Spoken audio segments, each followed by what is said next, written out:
ራሱን ያጠፋ ወጣት እንዳለ ስንቶቻችን ነው የምናውቀው? እኔ በዚህ 3 ቀን ውስጥ 4-5 ሰው የሞተ ሰው አውቃለሁ። ራሱን ያጠፋ ሰው በዚህ በግብር ምክንያት ያልሰራነውን ኪታምተን እንድንከፍል ነው የምትፈልጉት። ኃይሌ ገብረስላሴ ሳይቀር ግብር ከአቅሙ በላይ መሆኑን በሚዲያዎች ላይ እየገለጸ ይገኛል። ፍትህ እንዲሰፍን ነው የምፈልገው። ምክንያቱም እኔ በስቶብኛል። ፕሮፐርቲ ታክስ ከፍል የነበረው 20 ምናምን ሺህ 30 ምናምን ሺህ አሁን በሚሊዮን ደረጃ ስትጠየቅ በ2-3 ሚሊዮን ስትጠየቅ ወደምንት ይህ እንዲህ እንዳለ ገቢዎች ሚኒስቴር 1 ትሪሊዮን ብር አትርፍ ያለው ሲል መግለጫ አውጥቷል። እነዚህና የተለያዩ ዘገባዎችን ይዤላችሁ መጥቻለሁ። ፕሮግራሞቻችን ከመጀመራችሁ በፊት ላይክ፣ ሼር፣ ሰብስክራይብ ያደረጋችሁ ቤተሰቦቻችን ሆኑ።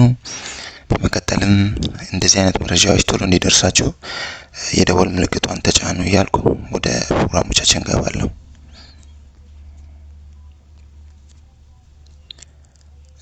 ያው እንደሚታወቀው የግብር ጉዳይ እጅግ አሳሳቢ ደረጃ ላይ መድረሱ ታውቋል።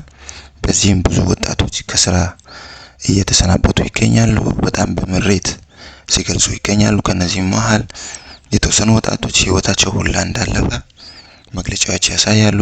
ራሱን እኮ እያጠፋ ነው መኖር አቅቶት። እኔ በዚህ 3 ቀን ውስጥ 4-5 ሰው የሞተ ሰው አውቃለሁ። ራሱን ያጠፋ ሰው በዚህ በግብር ምክንያት መርዶ በሜሴጅ ነገሩኝ። ከአምና 3 እጥፍ አለ። ከአምና 3 እጥፍ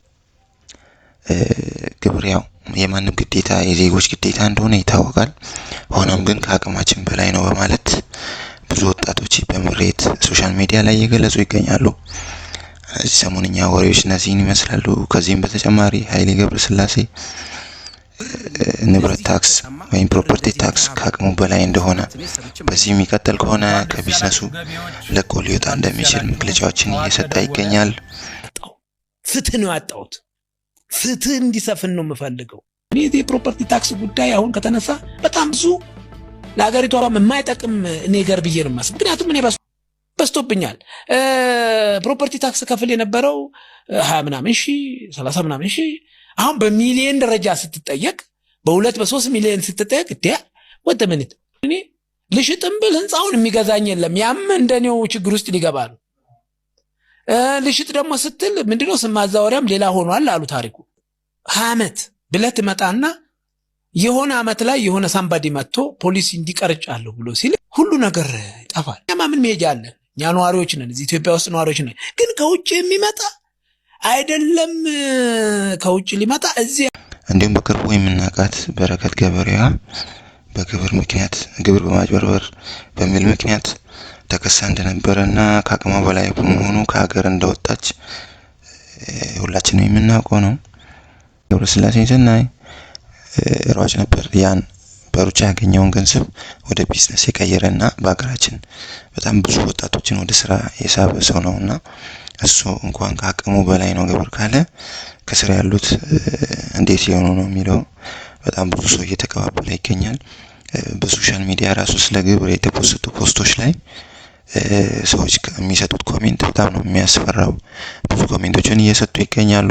እነዚህና የተለያዩ መረጃዎች ሰሞንኛ ወሬ በመሆን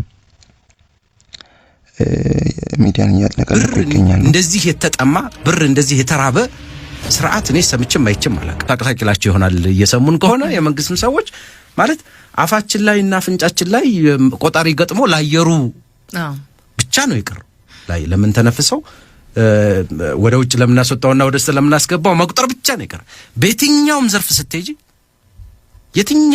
ስትሄጂ ክፍያለሁ። ክፍያው ብቻ ሳይሆን ኤክስትሪም ቅጣት ነው ያለው። ገንዘብ ለማግኘት ሲል ኤክስትሪም ቅጣት ነው። ሶያችን ግብር ባለፈው አመት 60 ሺህ ብር ነበር የከፈልኩት። ለዛውም 7 ወር ብቻ ሰርቼ ግን ምንም አይነት ኮምፕሌን አልነበረኝም። ምክንያቱም በሰራውት ልክ ነበር የወሰኑብኝ። በዚህ አመት ደግሞ ሜትር ታክሲውን እንደ ድሮ ፉል ታይም ከእሑድ እስከ እሑድ ምናምን አልሰራውትም። ምክንያቱም ሳይዳ ስል ማረጋቸው ነገሮች አሉ። ቢሮ ያለች እንደምታውቁት። ከዛ ግን ወረዳ ግብር ልንከፍል በሄድንበት ሰዓት የመጣው ሂሳብና ድርጅቶች ሰርታለች ብለው ከላኩት ኦልሞስት የ100 ሺህ ብር ልዩነት አለ። ግብሩ የተወሰነብኝ የ100 ሺህ ብር ጭማሪ ተደርጎ ይሄን ያህል ሰርተሻል፣ ስለዚህ ከዚህ ላይ ነው ግብር የምትከፊው ተብሎ ብሎ ማለት ነው። ከድርጅት የተላከው እኔ ጋም አለ እናንተ ጋም ካለ እሱን ልናስተያይ እንችላለን። ይሄን ያህል አልሰራሁኝም ስል አይ እኛ ጋር አይደለም ከድርጅት የተላከው ያለው ዋና ገቢዎች የሆነ ሙሉ ስሙን እርግጠኛ አይደለሁም እዛ ነውና ወደኛ ደግሞ አልተላከልንም ኤክሴል አለች። ኦኬ እንደሱ ከሆነ እኔ ሄጄ ቼክ ላርግ እዛ፣ ምክንያቱም ለኔ የተላከውና ለእናንተ የተላከው ምናልባት የተለያየ ከሆነ ልጠይቅ ስላት አይ እነሱ ጋር መሄድ አይቻልም፣ ግን እንዳንቺ ብዙ አሽከርካሪ ቅሬታ እያቀረበ ስለሆነ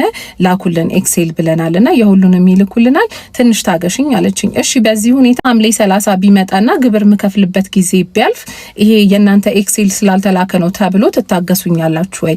ቅጣት ውስጥ አልገባም ወይ ስላት አይ እንደዛማ የለም ካለፈ ቅጣት ነው አለች።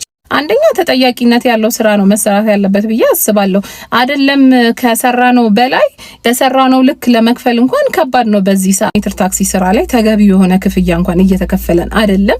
እንደው ሰራን ተብሎ ገንዘቡ ቢመጣ እንኳን መልሶ ቤተሰብ ለማስተዳደር የሚወጣ ገንዘብ ነው። ግን ኢትስ ኦኬ በአገሪቷ ሕግ መሰረት ግብር መክፈል ግዴታችን ነው። ከሰራሁበት ነው ግን ግዴታዬ እንዴ ይሄን ያህል ሰርተሻል ተብሎ በግምት ሊጣልብኝ።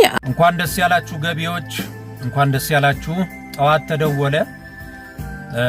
ተደውሎ ባለቤቱ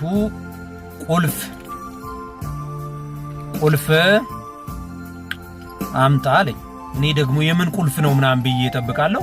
አይ መኪናውን አምጣና አቁመው ቁልፉን ስጥ አለኝ። ምን ተፈጠረ ጋሼ? ክፍለ ሀገር ለቅሶ ገጠመ? አይ ለቅሶማ እዚሁ ልቀመጥ ነው አለኝ። እዚሁ ልቀመጥ ነው። ሌሊት ለውሃ ሽንት ስነሳ ገቢዎች መርዶ በሜሴጅ ነገሩኝ። ከአምና 3 እጥፍ አለ። ከአምና 3 እጥፍ። ያንጎ ተመዝግበሃል እንዴ አንተ ልጅ? ያንጎ እኔ ሳላውቅ ተመዝግበሃል እንዴ? እነሱ ናቸው እኮ በወር 200 ሺህ ብር እንሰራለን ያሉት። አንተ አልተመዘገብክ። እንዴት ነው ይሄን ያህል አመታዊ ግብር ከአምናው በ3 እጥፍ ልከፍል ገቢዎች ሜሴጅ ይልኩልኛል? አረ ያላንተ ፈቃድ እንዴት አርጌ ነው እኔ የምመዘገበው ምናምን? አይ እነሱ እንደው እንዲህ ብለው እንግዲህ ማስታወቂያ ሰርተዋል። ሹፌሮቹም እንሰራለን ብለዋል። እነሱ ነው መክፈል ያለባቸው ያንጎ የተመዘገቡት። እንዴ በዚህ በኩል መቆሚያ አጥቻለሁ ብለህ እየጮህክ፣ በዚህ በኩል መቆሚያ በማጣቴ ምክንያት ትራፊክ ማኔጅመንት ትራንስፖርት ቢሮ ተቆጣጣሪዎች በክስ አስክረውኛል እያልክ ከንቲባዋ መቆሚያ ፈቃድ እየጠየቅካቸው እና እንዴት ሆኖ ነው አለ። እኔ አሁን ግራ ገብቶኛል። እንደው ግብር 3 እጥፍ ዘረፋ ነው በእውነት። ቀጣይ ዓመት ላይ የበጀት እንትኑን ሲዘግቡ ካሰብነው በላይ ዘርፈናል፣ ይሄን ህዝብ ካሰብነው በላይ ዘርፈናል ብለው ነው ማውራት ያለባቸው። አባይ ተገደበ፣ መብራቱ እጥፍ፣ ቴሌም ትርፋማ ነኝ ይላል። ከ15 ብር ሲም ካርድ 85 ብር። ወዴት እየሄድን ነው? ንግድ ባንክ 10 ብር ትራንስፈር የነበረው አዘር ባንክ 50 ምናምን ብር 5 እጥፍና 4 እጥፍ። ሰዎች እየተዘረፍን በጣም ቦታዬ ላይ ስላልተገኘሁኝ ቦታ ያሳሽጋል። በጣም ተስፋ ቆርጫለሁ። ወጣቱኝ እኔ በአገሬ ተስፋ መቆረጥ አለብኝ። የአዲስ አበባ ላይ ሹነ ራስን አንቀ እንድገድል ወይ በቃ ተስፋ ቆርጠ ከሀገር ወጥተህ። የአንድ ወጣት ግብር መክፈል ግዴታው ነው። ወጣት ብቻ አይደለም፣ አንድ ቢዝነስ የሚሰራ ሰው ግብር መክፈል ግዴታው ነው እንደ ሀገር። ግን እዚህ ጋር ማየት ያለብን ምንድነው፣ ህዝቡ ይሄን ያክል የሚቆጣ ከሆነ ይሄን ያክል ለግብር የሚጮህ ከሆነ የሆነ ችግር አለ ማለት ነው። መንግስትና ህዝቡ የተናበቡ አይመስሉም። በፊት ከሚከፍሉት 4-5 እጥፍ እየከፈሉ እንደሆነ፣ እንዲሁም ደግሞ በፊት በአመት አንድ የሚከፍሉት ግብር አሁን ላይ በአመት 4 ጊዜ መሆኑ ይታወቃል። ሆኖም 4 ጊዜ ከከፈሉ በኋላ ውዝፍ የመጣ ነው በማለት ተጨማሪ ክፍያዎችን ሰኔና ሐምሌ ወር ላይ እየከፈሉ እንዳሉ መረጃዎች ያሳያሉ። መንግስት ለህዝቡ እስከሰራ ድረስ በህዝብ የተመረጠ መንግስት እስከሆነ ድረስ ህዝብን በደንብ ያማከለ መሆን አለበት ብለን እንላለን። ምንድነው ያው ህዝቡ አብዛኛው የሚያማርር ከሆነ ያው ዞሮ ከህዝቡ የሚሰበሰብ ግብር እስከሆነ ድረስ መንግስት የህዝቡንም ቢሰማ ጥሩ ነው።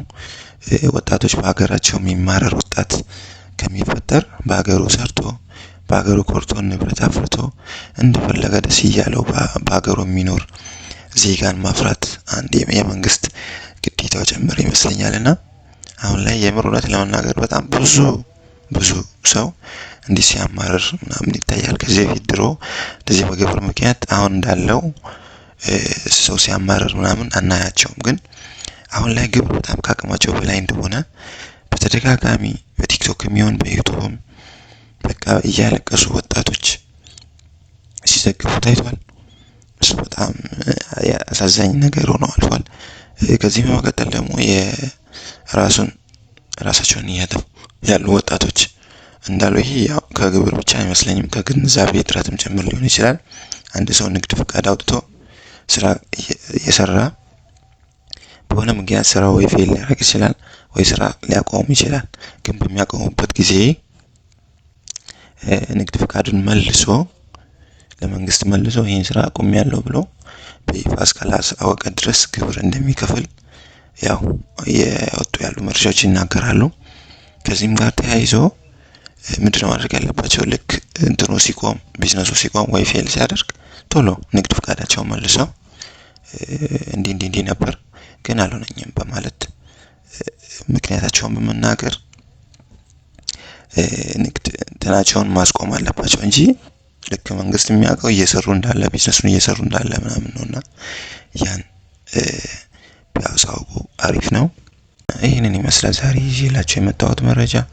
በቀጣይ በሌላ ፕሮግራም እስክንገናኝ ድረስ ቸር ሰንብቱ እያልኩ ለዚህ ቻናል አዲስ የሆናችሁ ሰብስክራይብ፣ ላይክ፣ ሼር እንዲሁም ደግሞ ቤተሰብ የሆናችሁ ሰዎች ላይክ እና ሼር እንድታደርጉ ዘንድ ማጸናለሁ። ቀጣይ በሌላ ፕሮግራም እስከመጣ ድረስ ቸር ሰንብቱ። ባይ ባይ።